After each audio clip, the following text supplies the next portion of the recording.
Pemirsa Sinpo TV dimanapun Anda berada, jumpa lagi bersama dengan kami di dalam program Beken, Bisnis Elit dan Keren. Di mana program ini akan membahas mengenai bisnis, baik bisnis yang baru bertumbuh, bisnis yang sudah bertumbuh juga atau maupun mengembangkan bisnisnya. Tentunya bersama dengan saya Roni Francis, seorang bisnis maximizer, dan saya tidak sendiri di sini, sudah datang bersama dengan saya Coach Doni The Kaiser. Halo. Halo Coach, kali ini udah lebih sehat lagi Coach? Oh, harus dong. Nah, nggak boleh luar biasa dong ya. Ya, Jadi biasa apa di lagi? luar.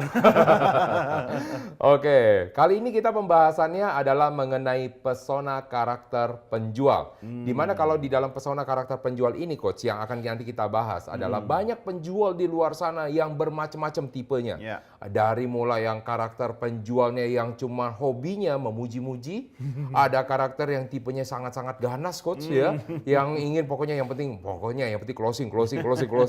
Ada juga mungkin ada penjual yang di luar sana itu yang baik ya, memang menjelaskan sesuai dengan manfaatnya. Ada juga yang tidak berani Coach. Nah, inilah yang akan kita bahas. Makanya para pemirsa Sinpo, pastikan Anda terus menonton dari program Beken ini. Oke Coach. Ya. Nah, kalau misalnya tadi Coach, kalau misalnya tentang karakter dari namanya penjual. Nah ya, kalau misalnya secara dari komunikasi, pasti kan ada tipe-tipe orang komunikasinya ya kan. Apakah tipe komunikasi menurut dari Coach Doni ini sama dengan komunikasi biasa yang di dalam komunikasi biasa dengan penjual itu sama tipenya atau berbeda Coach? Ya, basicnya sama. Basicnya sama. Tapi kalau bicara dari aspek komunikasi pemasaran, penjualan, dia harus punya dua aspek lain yang lebih mendalam. Yang pertama dia harus lebih komunikatif. Oh, Ya, oke. Yang pertama komunikatif, yang kedua edukatif. Yang pertama komunikatif kenapa? Karena seorang calon pembeli itu pasti sebelum memutuskan untuk mengambil atau tidak mengambil sebuah barang atau produk, dia pasti membutuhkan informasi yang lebih banyak.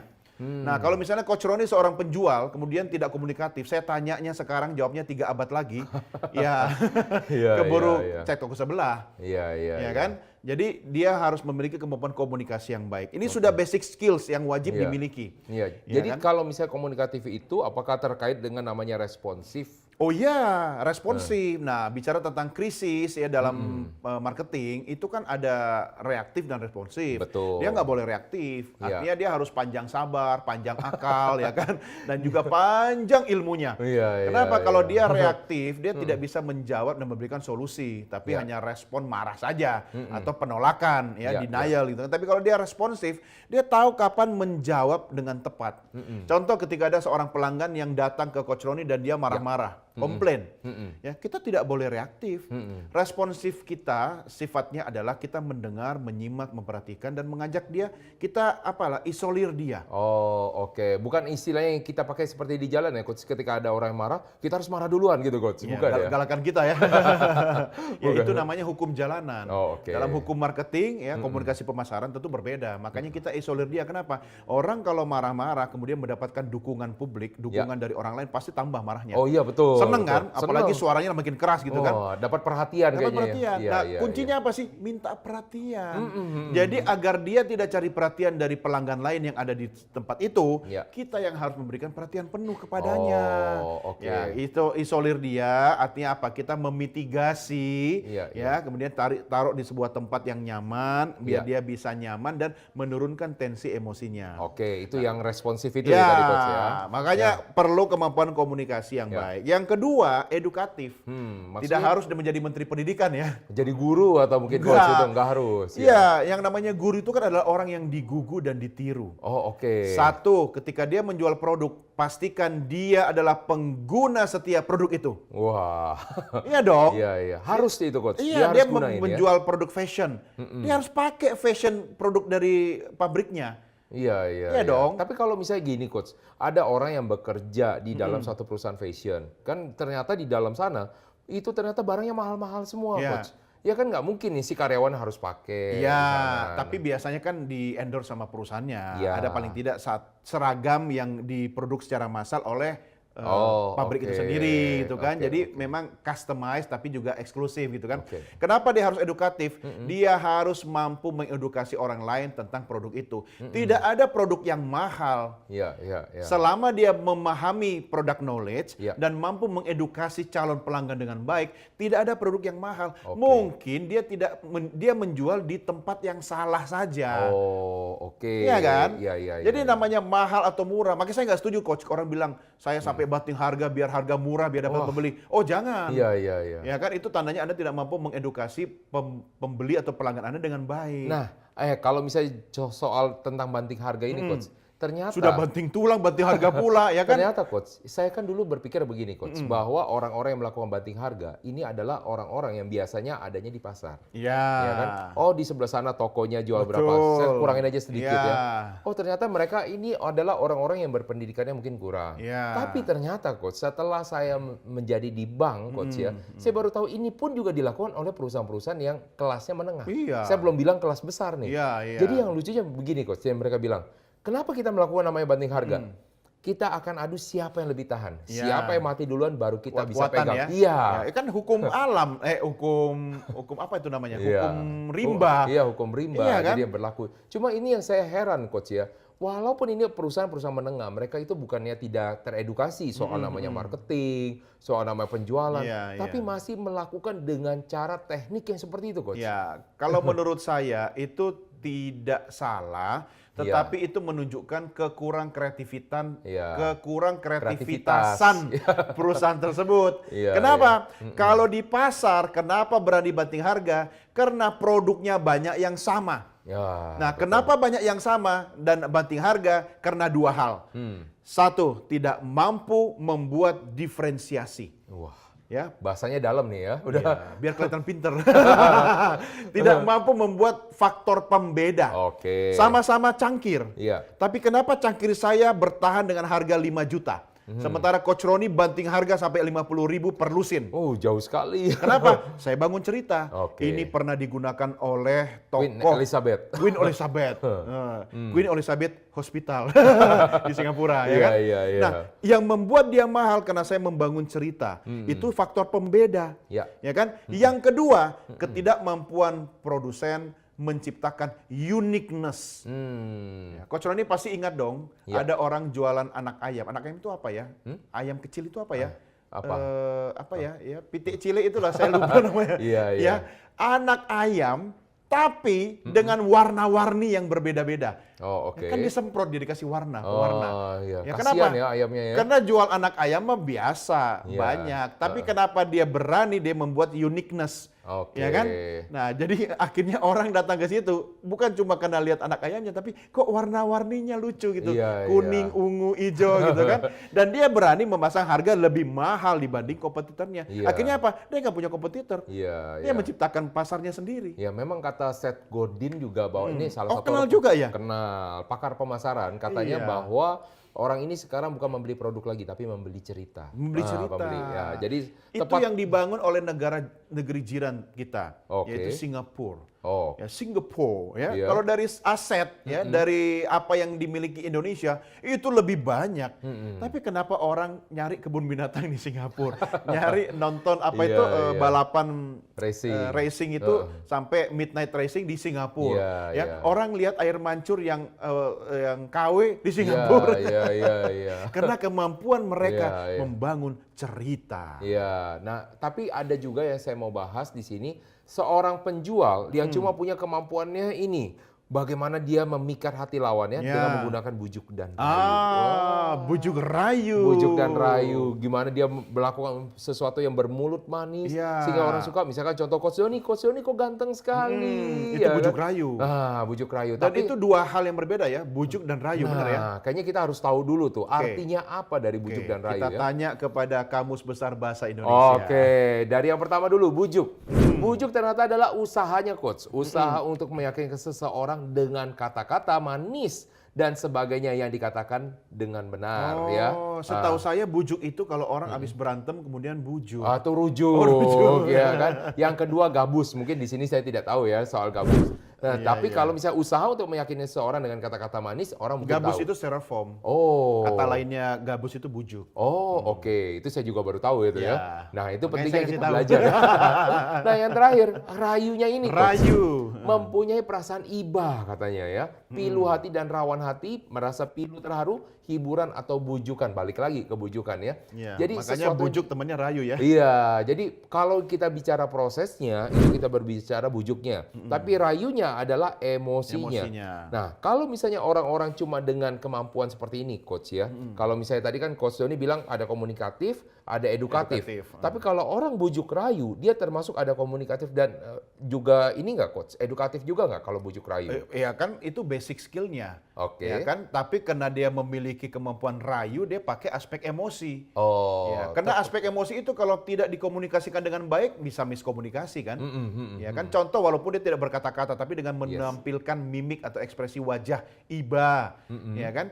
Yang paling sederhana nih Coach Roni ketika harus menghadiri sebuah acara kedukaan. Oh, oke. Kadang orang bingung kan bertanya kepada saya mau ngomong apa? Saya tidak pandai untuk berkata-kata untuk menunjukkan saya bersimpati dengan kedukaan itu. Iya, Ya kan iya. saya bilang nggak usah banyak ngomong, datang saja itu sebagai sebuah komunikasi. Iya. Tunjukkan wajah yang kita bersimpati atau berempati dengan kedukaannya itu juga sebuah pesan. Nah, rayu tadi kan memainkan emosi kan, Iya, iya. memanfaatkan emosi. Ingat nggak Coach Roni waktu kecil, ketika kita minta uang sama mama tidak berhasil, ya kita ulangi dengan ekspresi wajah kita, itu kan merayu kan? Iya. Gara-gara apa yang lewat depan rumah itu? Wah, mungkin mainan atau apa gitu. Yang Atau es krim. iya yang jualan apa itu yang ceritanya waktu kecil itu suka lewat depan rumah. Oh, tidak tahu kalau misalnya Ya, gitu. akhirnya minta uang sama orang Ya, tua, ya kan? Nah, kalau gagal sama mama, nyarinya sama kemana? papa. Nggak bakalan ke papa, karena uang kenapa? papa dipegang mama. Oh iya. Ke nenek atau kakek. Kebetulan karena saya tidak tinggal dengan nenek, jadi Ya, saya tidak pernah tahu akhirnya tuh. pasti dikasih. Iya, Karena iya. cucu itu minta apapun pasti dikasih. Pasti dikasih. Cuma kalau misalnya orang melakukan bujuk rayu ini, apakah dia memanipulasi perasaan orang? Iya, manipulasi itu tidak berarti jelek ya Coach ya. Iya, tapi kan artinya dia menggunakan kelemahan seseorang untuk mencapai tujuan dia itu, Iya, Coach. karena dalam posisi emosi tertentu orang akhirnya mudah untuk mengiyakan atau tidak mengiyakan sesuatu. Nah, betul. Jadi kalau misalnya dengan itu artinya dia melakukan sesuatu Manipulasi. yang tidak baik dong artinya. Ya, kalau saya sih melihat manipulasi itu tidak melulu jelek.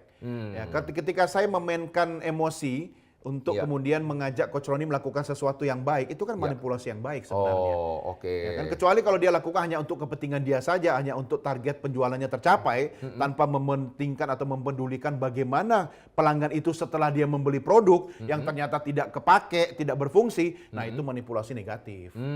Jadi kalau misalnya seperti ini nggak apa-apa ya, Coach ya. Ya. Yang penting tuh berarti tujuannya dulu untuk apa. Ya, Yang penting memang itu tujuannya memang untuk sesuatu yang bisa digunakan. Iya, siapa sih yang tidak memanipulasi?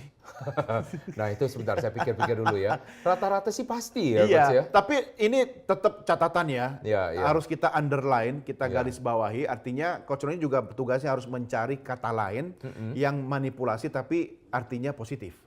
Ya, karena saya tidak punya waktu atau kesempatan untuk mencari Kata-kata yang kata lain. sinonim atau persamaan soal katanya ya. manipulasi Oke. tadi. Oke, Tapi pemirsa. maksudnya begitu.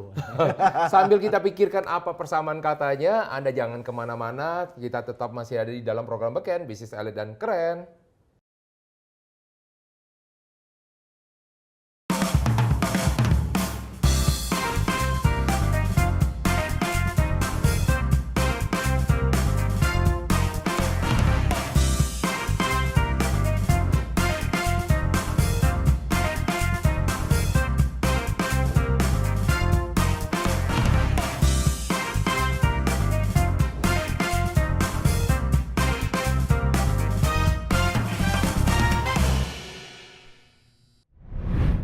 Oke, pemirsa Sinpo TV, kita lanjutkan lagi mengenai penjual yang berkarakter. Tetapi sebelum itu kita akan sama-sama menyaksikan dulu pertanyaan dan pendapat masyarakat berikut ini. Halo Coach Doni dan Coach Roni, perkenalkan saya Audrey, ingin bertanya, seberapa besar pengaruh karakter seorang penjual dalam proses melakukan penjualan?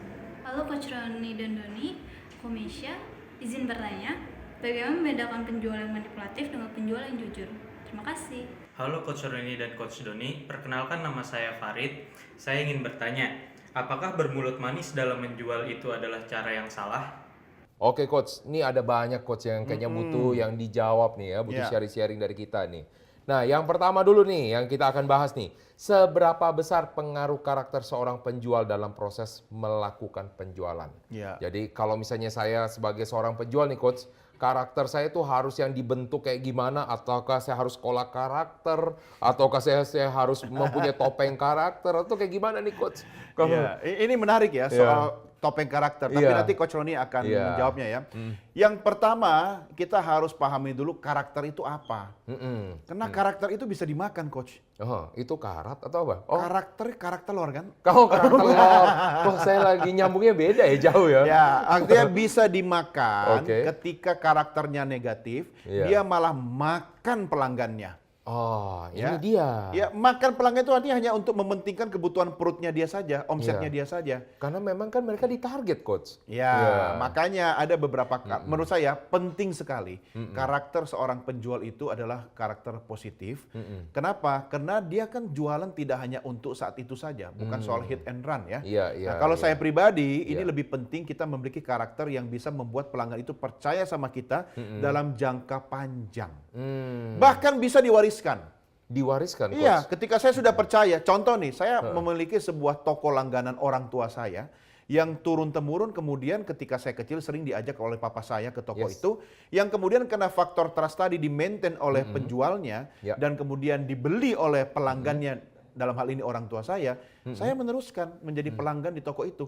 Dan generasi kedua dari toko itu juga sudah melanjutkan usaha orang tuanya. Oh. Jadi itu yang saya katakan tadi, karakter itu sangat penting. Oke. Ya, karena karakter itu adalah hasil dari sebuah pola pikir, pola sikap, dan pola Ya. perilaku yang akhirnya terpola menjadi kebiasaan. Kebiasaan bagaimana melayani pelanggan itu menjadi sebuah karakter pelayanan pelanggan. Ya, kayak pelayanan prima. Kalau dia karakternya positif terhadap berbasis orientasi pada kepuasan pelanggan, itu yang akan dia lakukan. Bukan sekedar topeng. Iya. Yang ketika topeng itu kita pakai, capek nggak sih? Capek. Capek kan? Karena kan kita selalu berusaha jangan sampai orang tahu. Namanya kan pakai topeng. Ya Kayak kan? sekarang juga kita pakai topeng kan. Nah, contoh kita di depan kamera disaksikan oleh jutaan penonton televisi, nggak mungkin dong saya datang pakai baju tidur. ya walaupun Iya. karakter asli kita tetap mengemuka dengan cara Iya. berbicara kita. Betul, ya kan? betul. Nah, itu yang saya maksudkan tadi bahwa karakter itu sangat penting Oh, bagi oke. seorang penjual untuk menjaga kepercayaan dan kontinuitas keberlangsungan transaksi dia dengan pelanggan. Saya setuju dengan apa yang disebutkan dengan Coach Doni, tetapi kalau misalnya kita, misalkan contoh ini Coach ya, ini kita berandai-andai aja, kalau misalnya saya dan Coach Doni bikin sekolah namanya sekolah karakter, Kalau karakter, yakin nggak bakal laku di Indonesia? sepertinya kalau bicara dari bisnisnya kurang ya. Ya, kenapa bisa kurang? Padahal kan kalau misalnya tadi menurut dari Coach Doni, semua orang butuh yang namanya karakter yang baik harusnya, ya kan? Ketika dia dalam menjual, bahwa dia bukan menjual untuk istilahnya memanipulasi orang lain, memanfaatkan orang lain, tapi dia juga tidak menggunakan namanya topeng karakter, dia menjual berdasarkan dari dirinya sendiri. Harusnya orang itu butuh kan namanya sekolah karakter. Iya, betul. Tapi kenapa misalkan untuk di Indonesia, kita cerita sharing di sini nih para pemirsa Ya. Zinpo, supaya nanti kita juga bisa sama-sama nanti mengkoreksi diri kita juga. Nah, kalau menurut dari Coach Doni, kenapa bisa sekolah karakter itu kurang di Kurang Indonesia? laku ya. Ya karena yang dijual karakternya, bukan komponen karakternya. Oh, oke. Komponen Seperti karakter apa tuh? misalnya communication skills, Oh, ya oke. kan, bagaimana menjadi sosok penjual yang dipercaya. Ya. Ya kita kita jabarkan aja, kita Oke. apa istilahnya itu, Karena kalau misalnya kita bilang sesuatu namanya karakter, sesuatu yang Berat. kelihatannya abstrak. Abstrak. Jadi Nah. kayaknya besar sekali gitu iya, ya. kita konkretkan biar Oke. mudah dipahami oleh masyarakat bahwa ternyata karakter itu soal attitude, Oke. etika, ya kan, dan Berarti- sebagainya. Berarti ingat ya. Makanya sekolah etika banyak kan? Banyak, Laku kan? banyak Nah. ya. Jadi ingat ya, nanti kita akan buka sekolahnya.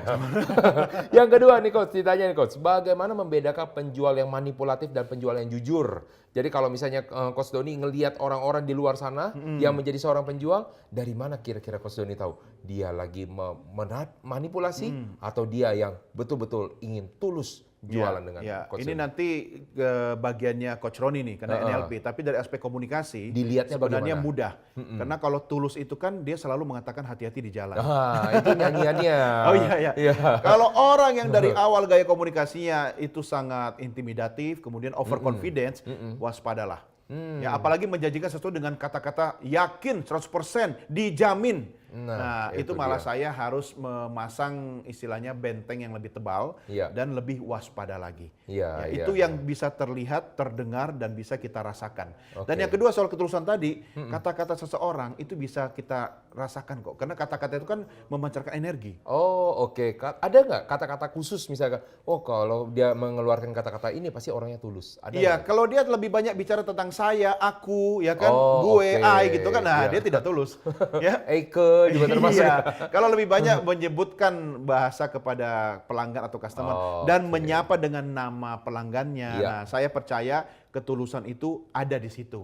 Tinggal nanti berakhir di mana, Anda juga tetap harus melihat prosesnya. Coba biar bisa kelihatan ya orang tersebut bicara tentang lebih banyak tentang siapa nih. Kalau diri dia sendiri, artinya sebenarnya dia tidak tulus ya. Dia hanya fokus pada target salesnya dia. Iya, itu dia. Jadi kalau tapi bagaimana dari aspek NLP sendiri? Kalau misalnya dari aspek NLP, kalau misalnya penjual yang manipulatif, itu cenderung mereka tidak berani menatap. Biasanya ya. Jadi yang di acara di TV itu benar dong ya, tatap mata saya. Karena kalau dia manipulatif tidak menatap mata ya. Jadi kalau misalnya andai kan dia menatap mata karena dia belajar ya, lu kalau misalnya jualan sama orang lu tatap matanya dia. Dia nggak berani ada sesuatu karena gini loh. Kita didesain, kita diciptakan itu bukanlah untuk menjadi orang yang istilahnya yang penuh dengan dosa sebenarnya Sebenarnya diciptakannya adalah diciptakan sempurna. Ya, jadi ketika kita mau mencoba berbohong, bagian tubuh kita itu tidak bisa merespon dengan baik. Jadi contohnya kayak gimana? Ketika kita berbicara bohong, kita tidak berani ketika kita menatap lalu tiba-tiba kita memalingkan muka, ya kan? Atau mungkin dia sudah ikut kelas public speaking advance. Karena ada materi eye contact. Jadi dia melakukan tatapan mata tapi tidak ke mata langsung, mungkin ke sini. Seandainya dia melakukan tetap dengan matanya ya, bukan artinya hidungnya jadi panjang, enggak. Karena itu cuma ada cerita Pinocchio ya. Tapi akan ada sesuatu yang berbeda. Misalkan contoh, kakinya goyang-goyang. Jadi karena kenapa? Dia merasa tidak firm dengan diri dia sendiri. Nah, itu kalau dari aspek NLP-nya. Tentunya masih ada banyak lagi. Ternyata tidak ada yang kelihatan bergoyang. Dan dia pintar menyembunyikan jempolnya bergoyang. Lagi ternyata ada lagu ya di situ ya. Nah, yang ketiga dulu Coach, sebelum nanti kita bahas terlalu banyak di sana. Yang ketiga, apakah bermulut manis yang tadi untuk bujuk rayu tadi ya, dalam menjual itu adalah cara yang salah? Dari aspek komunikasi, mulut manis tidak dilarang. Tetapi kalau sudah berlebihan, ya seperti gula kalau kebanyakan nanti bikin diabetes.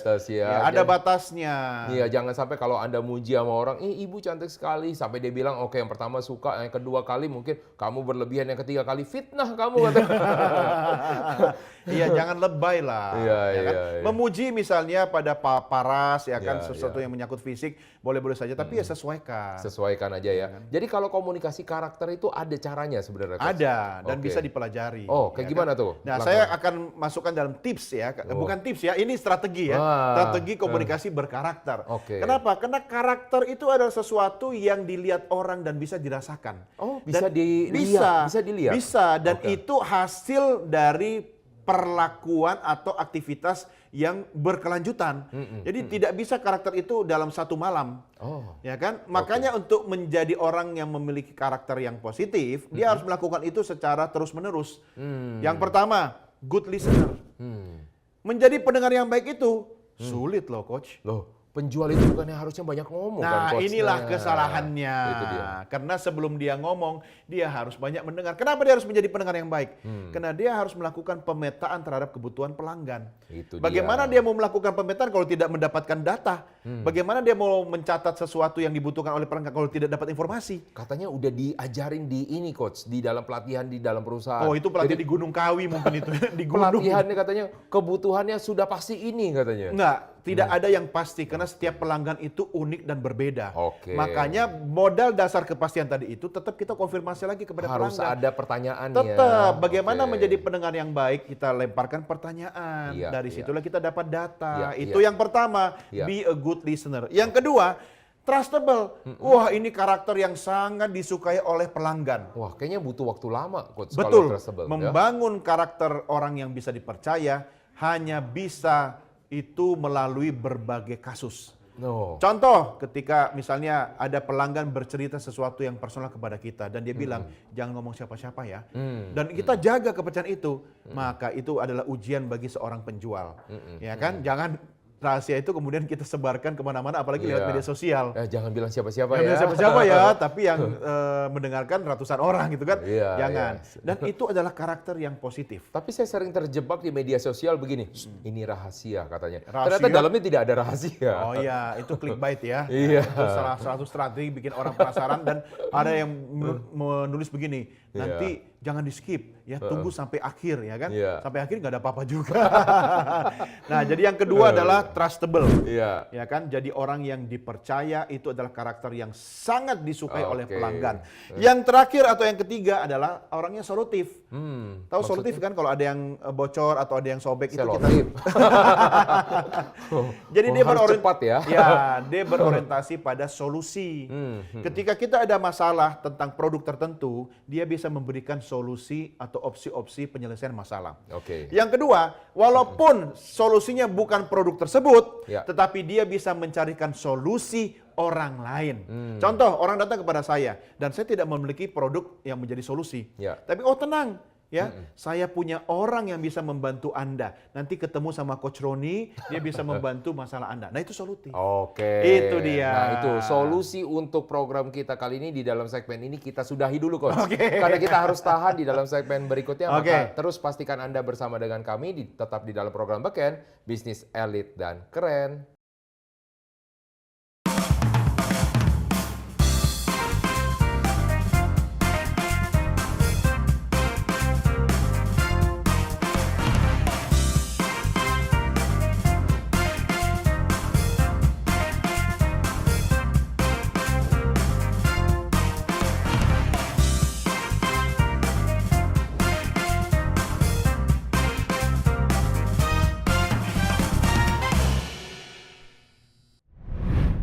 Oke Bang pemirsa, kita lanjutkan lagi perbincangan kita mengenai penjual yang berkarakter. Nah, kali ini kita akan berbicara tentang sesuatu hal, mungkin nasihat-nasihat oleh Om Doni dan juga Om Roni ya di sini. Enak banget panggilnya Om gitu kan. Ya memang saya udah Om sih. Tahu nggak salah satu ciri-ciri Om apa? Apa tuh? Punya tante-tante?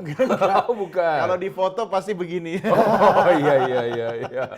Bagi Anda pemirsa yang setiap di foto kemudian Anda langsung otomatis angkat jempol, confirm Anda sudah Om. Berarti kalau setiap kali kalau saya mau foto begini saya turunin. Quotes of the day ya. Quotes untuk hari ini. Salah pencet.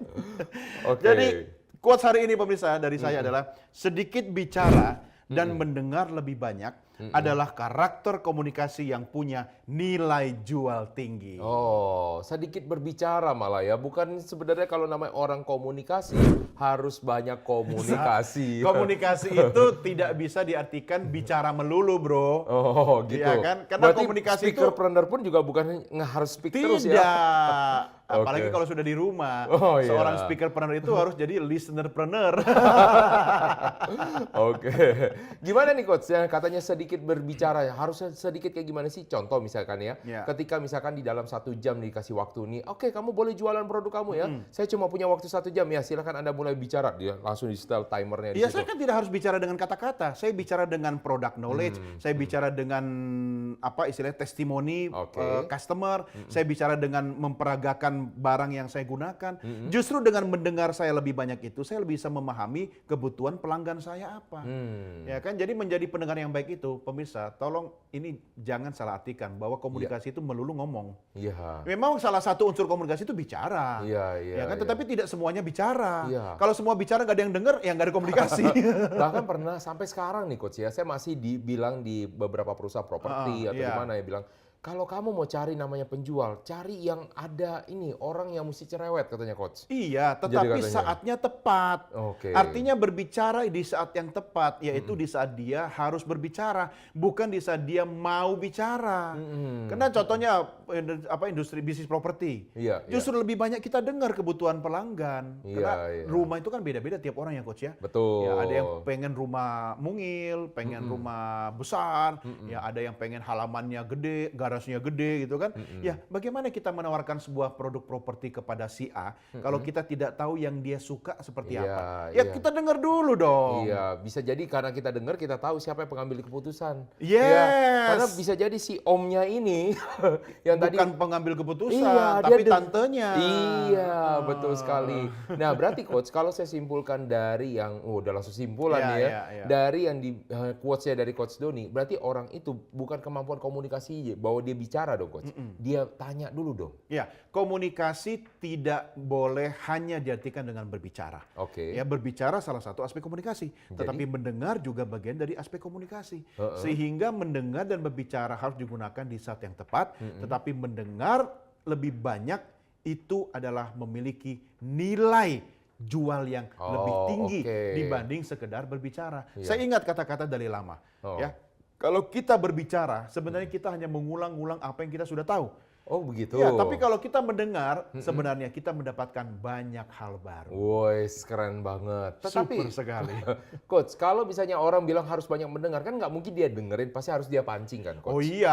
Nah, pancing dengan pertanyaan, apakah ada teknik-teknik sebenarnya yang harus orang kuasai, atau itu mengalir sesuai dengan pembicaraan, Iya. atau memang ada orang yang terlahir khusus emang, wah ini orang pasti dia bakal Bisa jadi seorang dipelajari, penyanyi. bisa dipelajari. Ya? Kuncinya memang kata atau kalimat pertama, Oh, ya oke. membuka dengan kalimat terbuka, jangan tertutup, Nah, ya kan? itu Atau dia, betul. bagaimana, seperti Iya. apa, Kan atau orang- ceritakan dong. Betul, gitu. karena orang kan cenderung lebih suka begini, gimana kabarnya Pak? Baik, selesai. Selesai, iya. Nah, kasih tips coach, gimana supaya orang itu tetap cerita pas waktu lagi dari pertama aja, Iya. coach? Waduh, Bapak segar sekali, semangat terus ya. Apa sih rahasianya Bapak tetap Iya, semangat? langsung panjang tuh ceritanya. Iya, 3 SKS minimal itu. Iya, mulai dari jamu, kemudian Iya. pijat, semua ya keluar itu Dan ya, dia coach. tiba-tiba terdiam ketika saat itu istrinya datang. Ternyata yang bikin dia semangat, dia nggak ketemu istrinya. Jangan ditiru ya. Oke, saya juga gak mau kalah sama Oke. Coach Doni nih. Sudah saya siapkan juga. Ukuran keberhasilan penjualan tetaplah kepuasan pelanggan. Bukan manisnya dari kata-kata penjual. Jadi janganlah ini kadang-kadang Coach saya masih ngelihat orang yang masih mengumpulkan ya di luar kata-kata, misalnya kata-kata peribahasa yang bagus ya. Iya, iya. Pak, ada peribahasa yang bagus quotes dari ini, Pak. Ya, quotes Ada dari Doni de Keizer Iya, dipakai. Iya, kemudian disampaikan kepada pelanggannya, kemudian ada berbicara bagaimana sih cara memikat lawan. Dia bacanya buku tentang pasangan, coach. Tapi dia terapkan untuk ke kliennya dia. Klien, Nah, iya. itu tentunya pasti tidak akan cocok kan. Jadi kalau tetap yang namanya keberhasilan adalah bagaimana pelanggan itu bisa puas dengan Anda. Iya. Nah, kalau misalnya Anda bilang cerita tentang puas, mungkin di sini kita harus sama-sama membedakan dulu namanya puas itu seperti apa. Ada puas karena mereka sudah menggunakan produknya, Iya. ya. Ada juga puas karena dia juga telah membeli dari orang yang ingin dibantunya. Kadang-kadang ada seperti ini, coach. Ini saya nggak tahu kalau misalnya coach Doni pernah atau tidak ya. Orang itu membeli bukan karena dia kadang-kadang memang dia butuh. Tapi orang itu dia membeli, dia pengen bantu orang sebenarnya. Iya, iya. Tapi dia nggak mungkin dia bantu, saya kasih uang, kamu jadi pemalas katanya. Ya, saya bantu kamu dengan saya beli produk kamu, kamu jualan sama saya. Apa sih Iya. yang misalnya kamu mau? Iya. Nah, kalau misalnya seperti itu nih coach ya, saya bilang. Iya, itu sering saya lakukan. Iya, apabila penjual itu tahu dia dibeli karena kasihan. Ini saya pengen nanya sama coach Doni. Kira-kira apakah itu menyakitkan hati si penjualnya? Oh, jangan terlalu baperan lah. Jangan apa-apa itu dibawa perasaan. Ya, selama Anda yakin bahwa produk Anda punya kualitas, Iya. nggak ada masalah. Ya kan kita tetap butuh apa ya closingan kan. Betul. Yang penting closingannya jangan maksa orang.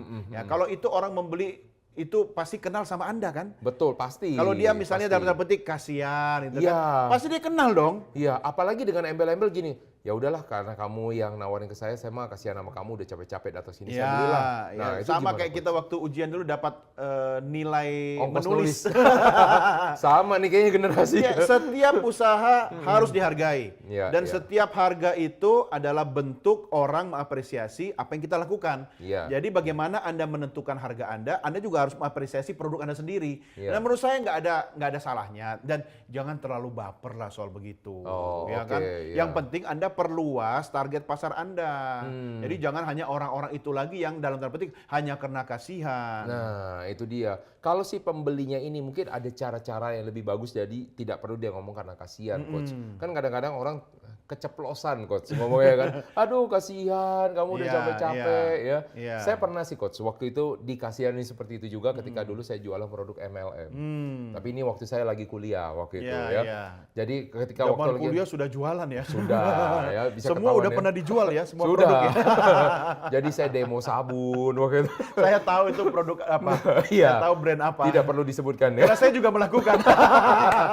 Oh sama ya. Jadi kalau begitu kesimpulannya, apakah orang penjual ini harus melalui dari seperti itu juga, Coach? Demo sabun juga. Menurut saya, walaupun tidak wajib, tetapi bagi mereka yang sudah pernah melalui, mentalnya lebih kuat. Ya, Ya, berbeda. Apalagi itu kan adalah aktivitas yang dia jalani kan. Betul. Sesuatu yang dia jalani pasti akan dia ingat, Iya, berkesan. iya, iya. Dan buat saya tidak ada masalah ya. Iya, Saya juga pernah jualan koran. Oh iya iya. Saya iya. juga pernah jualan produk sabun, Iya. ya kan, bahkan canvassing ya, Iya, iya. door to door, ya kan, Iya, dan iya. mengalami penolakan banyak orang, Iya, ya. iya. Buat saya nggak ada masalah. Yang penting apa? Pengusaha sukses itu bukan diukur dari omsetnya saja, Iya, iya. tapi Betul, bagaimana setuju. mentalnya itu loh. Setuju. Mental pengusaha itu yang paling penting. Betul betul. Jadi kalau misalnya kadang-kadang nih, Coach ya, kalau dulu mungkin kita ya Anda lewat ya. Tapi kan di kampus nggak boleh. Saya di luar. Oh, di luar. Di luar dari kampus. Saya tahu kampusnya di mana. Dan kampus Anda itu dilarang Iya, jualan. betul. Apalagi demo. Iya betul. Anda bisa tebak lah ya itu Iya, kampus mana lah di ya. Jakarta Barat kan, di Iya. Palmera kan. Udah jangan terlalu Pasti di luar kampus jualannya Ya, kan. di luar Iya. kampus naik Di motor. depan kampus lah masih Iya, bisa ya. Jadi di situ kan banyak tempat-tempat kos. Jadi Betul. saya keliling Bikin janji di sana, ya, datang. bikin janji, betul. Jadi saya Bawa tas isinya produk. betul. Jadi saya bawa gembolan itu, Coach. Jadi kalau misalnya ada di sana di motor saya tuh ada plastik sana sini, Iya, ada iya, yang di iya, belakang juga. Jadi lebih banyak. Selain sabun yang pembersih furniture ada nggak? Ada. Pasta ada. gigi ada? Ada. Pembersih, pembersih sepatu juga ada. Tapi saya adalah pengguna produk itu. Iya, iya. Saya adalah pengguna loyal. Sampai sekarang saya masih menggunakan salah satu atau salah dua dari produk brand tersebut. Oh, oke. Seperti multivitaminnya, Oke. ya kan? Dan itu luar biasa. Sepertinya makin jelas ya itu. Ya Apa makanya saya di beberapa episode sebelumnya saya katakan ya, Iya, iya, Anda iya. harus jadi pengguna loyal dari produk Iya, yang Anda iya, pasarkan iya. itu. Jadi Anda adalah testimoni langsung Iya, dari live produk testimony. yang live testimoni gitu. Nah, maka jadi kalau misalnya Anda pikir nih pemirsa ya, jualan itu bukannya segampang yang Anda pikirkan. Butuh keberanian, butuh mental, Iya. butuh putus urat malu juga. Iya kan ya. Coba kalau nggak percaya Anda coba jualan di luar sana gitu Iya, kan ya. iya. Makanya Anda harus menghargai. Makanya Coach, ketika ada orang yang sekarang jualan di mall, bagi-bagian brosur Coach. Iya. Saya nggak sampai hati, itu mau langsung saya buang langsung ke tempat tong sampah walaupun saya nggak perlu. Pasti Tapi saya saya bawa salut. dulu. Betul. Saya bawa dulu. Ya, Iya. dan saya salut sama mereka-mereka yang melakukan upaya penjualan secara langsung begitu. Dan Iya. ingat ya, Anda jangan GR. Karena mereka pun dikasih tahu, lu jangan asal ngasih brosur ke orang. Iya, iya. Lu dari jauh lihat dulu kira-kira dia potensial bayar nggak? Iya. Ya, dari wajah dia akan melakukan scanning ke kita. Oh. Jadi saya sangat bangga coach Iya. ketika kemudian saya datang ke mall dan saya ditawari brosur. Saya lihat brosurnya. Iya. Wah, ini produk rumah yang harganya minimal 2,5 miliar. Iya. Berarti kan dari jauh dia lihat muka kita calon Mampu pembeli. ya. Mampu, iya kan? Iya, Ternyata iya. Coach Doni ditawari sebuah brosur, kemudian lihat, oh Iya. ternyata produknya adalah anti gatal. Iya, iya. Makanya Anda jangan GR dulu para pemirsa, karena kita masih tetap akan memberikan tips dan trik. Maka terus bersama dengan kami di dalam program Beken, Bisnis Elit dan Keren.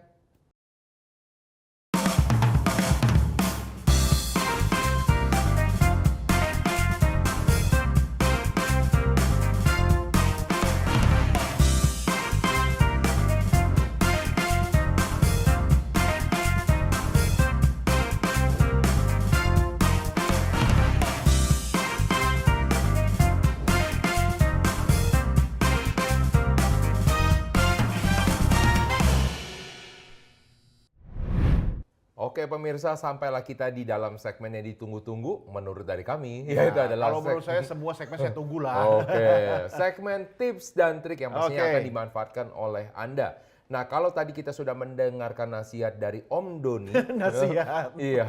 Kali ini kita akan mendengarkan tips-tips dari Eyang Doni. Silakan. Wah, tadi punya ponakan, sekarang punya cucu Iya. ya. Waduh, oke. Biar Khusus- didengarkan coach. Jadi Ya, jadi buat cucu saya.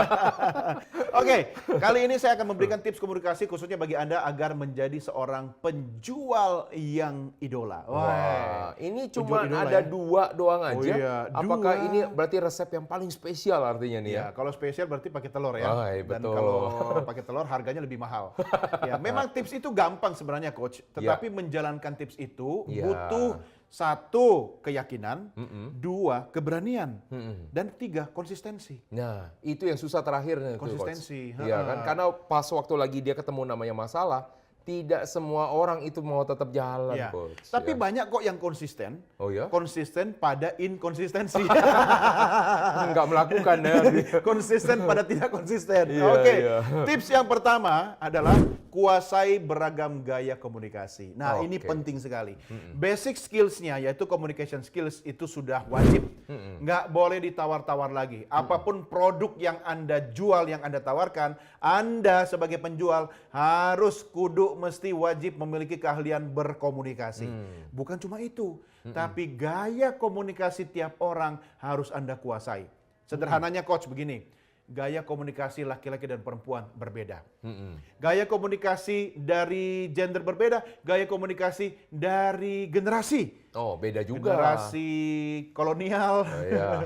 atau apa saja sih, misalnya Gen Z, milenial, kemudian ke atas lagi apa? Ke atas lagi ada namanya Gen X, kemudian Gen X, ada namanya Baby Boomers. Baby Boomers. Sebelumnya disebut dengan namanya Silent Generation. Silent generation itu masih banyak nggak ya sekarang? Silent Generation itu masa Perang Dunia. Iya, mungkin Sebelum, sudah dan sedikit ya. sebelum-sebelumnya. Ya, Ya. kalaupun masih ada mungkin sudah Sekarang bukan menjadi kayaknya target udah- pasar ya. Anggaplah misalnya Perang Dunia tahun 45. Sekarang ini kayaknya sudah Ya, mulai makin check sedikit out ya. semua ya. Iya, artinya sudah bukan menjadi potensial market Anda ya. Iya. Oke, taruhlah ketika Anda menghadapi customer dari Gen Z, maka samakan gaya komunikasi Anda seperti yang digunakan oleh Gen Z. Jangan Anda menghadapi Gen Z dengan menawarkan produk dan jasa atau barang Anda dengan menggunakan gaya kolonial. Ya, jadi begini adik ya, Oh. produk kita ini sangat bermanfaat bagi adik ya. Agak mengerikan. Langsung di-encet, di-block. Iya, makanya. Jadi kalau misalnya seperti ini dibilang kuasai beragam gaya, artinya kita tuh menjadi bunglon ya, Coach. Ya, Kalau misalnya seperti terserah itu. Coach Roni mau menyebutnya apa, tetapi kalau bunglon ini diartikan sebagai Menyesuaikan. upaya untuk beradaptasi, Iya. saya setuju. Oke. Ya kan? Karena ketika seorang Gen Z juga menawarkan produk kepada generasi eyangnya, ya kan? Nah, jadi balik ke sini. Ya, tetap ya. Karena generasi kolonial itu kan tidak suka kalau sesuatu itu yang serba cepat. Oh, oke. Ya, tidak suka dengan pendekatan Iya. online gitu Iya, kan. karena Lebih suka katanya gini Coach, katanya kalau cepet-cepet nanti salah. Salah. Ya kan lebih baik pelan-pelan, Iya. yang penting benar. karena mereka generasi proses kan, Iya. seperti zaman pabrik industri dulu kan. Makanya ketika Anda Gen Z punya produk, customer atau pelanggan Anda atau pembeli Anda adalah generasi yang lebih senior dari Anda, yang mungkin Anda cukup menghubunginya lewat chat 1 kali, Yes. kemudian telepon dan bikin janji. Iya. Ya kan? Janji temu mereka lebih suka. Iya, Ya, iya. datangi atau janjian di mana gitu kan, Iya. one on one begitu. Oh, oke. Nah, jadi gunakan banyak gaya komunikasi. Komunikasi, oke. Yang terakhir atau yang kedua, sediakan salurannya. Contoh ketika Anda aktif di media sosial, tapi Anda tidak pernah merespons direct message yang masuk, oke. itu artinya wassalamualaikum warahmatullahi wabarakatuh. Ya. Tapi sebenarnya karena gini Coach, karena dianggap takutnya itu spamming, ya kan, takut itu virus. Ya, makanya gunakan misalnya akun bisnis, Iya, ya kan? iya, Contoh nih, misalnya ada orang jualan pakai Instagram, tapi dia nggak pernah merespons. Sementara generasi Gen Z sekarang ini dikasih WA nggak dipakai. Oh, oke. Dia lebih suka chatting lewat DM. Itu Lucu dia. ya? Betul. Nah, jadi kalau produk Anda menyasar kepada Gen Z, ya Anda harus menggunakan dan tahu cara pakai media komunikasi Gen Z. Oke. Jangan marah-marah. kok DM di IG, Iya. ya chatting kok di TikTok, Iya, ya kan? iya, Ya iya. memang mereka karena menggunakan media sosial, mereka nggak mau pindah apa istilahnya iya. fitur. Pindah platform. Pindah platform, dia Iya. langsung pakai di situ. Iya, Dia, iya, Kak boleh nanya ya, ini produknya ada nggak, ready nggak kakak? Langsung dia DM di situ. Iya, jadi Wawa udah nggak perlu lagi. Udah ya. nggak pakai lagi gitu. Ya, Oke. jadi sesuaikan gaya komunikasi, punya banyak cara dan tentukan atau sediakan saluran komunikasinya. Oke, nah kalau tips dari saya, yang pertama adalah kenali karakter diri sendiri. Ya. Nah ini sesuai dengan dari apa yang dibilang oleh Sun Tzu, dari seorang pakar Sun Tzu, militer. ya. Iya. Jadi dia bilang adalah Anda kalau tahu tentang diri Anda sendiri, Anda tahu orang lain, Anda tahu medan perang, maka Anda tidak akan kalah Yes. 1000 kali pertempuran. Betul. Maka kalau Anda pengen menjadi seorang penjual yang berkarakter, Anda tahu dulu dong Anda seperti kayak gimana. Iya. Ya, apakah ini Anda orang yang penuh dengan bujuk rayu atau Anda orang yang manipulatif, Anda orang seperti apa? Jadi Anda harus tahu dulu. Yang kedua adalah kenali karakter dari lawan Anda. Berarti di sini adalah pembelinya. Jadi kalau misalnya Anda kenal karakter pembeli, bukan artinya Anda ingin memanfaatkan dia dan Anda melakukan manipulasi terhadap Iya. dirinya dia. Tetapi bagaimana cara kita menyesuaikan diri kita dengan mereka sehingga kita tahu apa yang menjadi kebutuhan dari para pembeli tersebut. Ingat tadi kata Coach Doni bahwa kita harus lebih banyak mendengar. Dengan kita mengenali karakter dari pembeli, kita juga tahu apa yang menjadi kebutuhan dan yang paling penting bagi mereka. Ya. Yang ketiga, utamakan pelanggan, jangan masalah dompet di tempat Anda ya. Bukannya utamakan selamat ya, Mas? Iya, utamakan dapat makanan ya. Kalau naik kendaraan umum. Oh iya, utamakan salah. selamat. Oh, kendaraan umum bukan Iya, makanan. Tapi biskuit itu juga Iya, ada, iya. utamakan selamat. Iya. Nah, jadi kalau misalnya Anda mengutamakan namanya pelanggan, Anda otomatis tadi ya, saya suka dengan cerita yang Coach Doni bahwa kalau memang anak masih kecil, orang minta mau beli gadget, tidak perlu kita harus misalkan ya, harus kita kasih juga mentang-mentang kita lagi kebutuhan ya, Ya. omset kita di akhir bulan lagi kurang, kita jual aja. Anda utamakan dulu manfaat buat mereka dulu. Jadi utamakan dulu berdasarkan dari kebutuhan mereka. Nah, yang terakhir, jual dengan integritas. Karena banyak banget ini coach yang saya lihat ya, orang itu melakukan hit and run. Ya. Ya, bahkan mereka bilang seperti ini coach. Kalau misalnya gini, kata kalau jualan air minum itu bisa setiap kali orang jual lagi nanti ketemu lagi dengan kita itu repeat. Iya. Tapi kalau misalkan jual yang lama, contoh jualan mobil kan nggak mungkin besok beli lagi kan. Iya, Ya jadi katanya kok itu nggak apa-apa lah Iya. coach. Saya setiap bulan beli sih. Wow. Mobil-mobilan. Beda ya. Nah, jadi kata orang jual dengan namanya integritas, Anda jual dengan siapapun, itu juga harus sama. Jangan Anda membeda-bedakan. Misalkan contoh, ada juga coach, nih ada orang yang punya duit banyak coach. Tapi karena dia memakai pakaian yang sederhana, ya. Jadi ketika masuk di dianggap. dalam showroom tersebut, dicuekin coach. Iya. Ya kan? Jadi dia hanya mau melayani dengan orang-orang yang misalnya kelihatan keren. Jadi pas waktu lagi orang masuk, siapa kamu?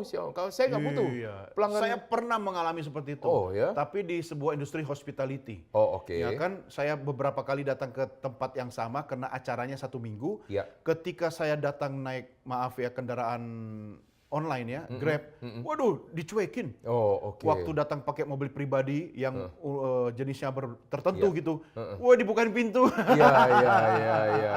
Nah ini nggak tulus. Iya, ya maka kan? haruslah punya integritas. Iya. Nah, jadi para pemirsa Sinpo, yang terakhir pesan dari kami, punyailah integritas kalau Anda pengen jadi seorang penjual yang baik. Oke. Nah, itulah yang menutup juga di segmen Wih, kali ini. Habis nih. Tidak berasa karena sudah ditutup dari Om dan Eyang.